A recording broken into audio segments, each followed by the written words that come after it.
خسته نباشید دارم خدمت شما. خدا رو شکر تونستیم یه بازی خوبی رو ارائه بدیم از بازیکنانمون همگی، هم کسایی که تعویض شدن هم کسایی که از ابتدا بازی کردن. از عملکردشون بسیار راضی هستم، خیلی خوب بازی کردن. خیلی خوشحالم که در مقابل هواداران خوبمون که واقعا امروز سنگ تموم گذاشتن و حمایت خیلی خوبی از تیم کردن، تونستیم بازی خوبی رو به نمایش بذاریم و نتیجه مطلوب رو به دست بیاریم. در خدمتتون هستم. عرض سلام، وقت بخیر، تبریک.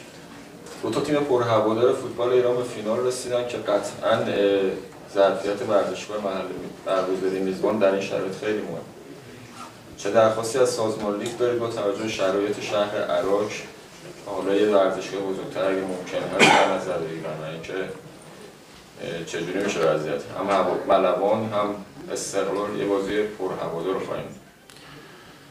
تیم ملوان هم تو بازی دیروز واقعا با شایستگی به فینال رسید. تیم بسیار خوب و جوون و با انگیزه‌ای هست و من خیلی از شرایط ورزشگاه عراق که اعلام شده خبر ندارم، اما واقعا دوست داریم توی زمینی که استادیومی که شرایط خوب داره، تماشاچی زیاد میتونه بیاد، به لحاظ کیفیت زمین چمن مناسب باشه، توی همچین استادیومی بازی بکنیم.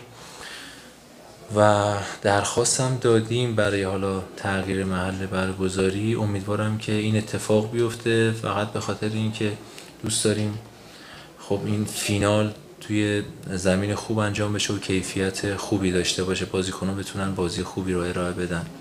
نمیدونم الان حالا صحبت من تأثیری داره یا نه، اما ما به فکرش بودیم، نامه زدیم و درخواست کردیم. امیدوارم. و حالا اتفاقی هم که افتاده اینی که حالا ما با یه روز اصلا تأخیر، یعنی بعد از ملوان بازی کردیم که الان فینالیست هست و نمیدونم اصلا چرا همچین برنامه ریزی شده. این مسلما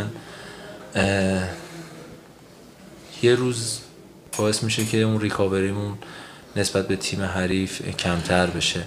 حالا این موردی هم هستش که اگه زمانش هم بشه تغییر بدیم که ما یه روز اضافه داشته باشیم برای ما خوبه. همینطوری که بازی امروز جمعه برگزار نشد، خب برای هوادارمون راحت‌تر بود، به خاطر اینکه رعایت، با اینکه 5 روز صنعت نفت زمان داشت که به این بازی برسه و فکر میکنم که برای فینال میتونن یه همچین کاری رو انجام بدم. امیدوارم که واقعا همکاری بکنن در این مورد.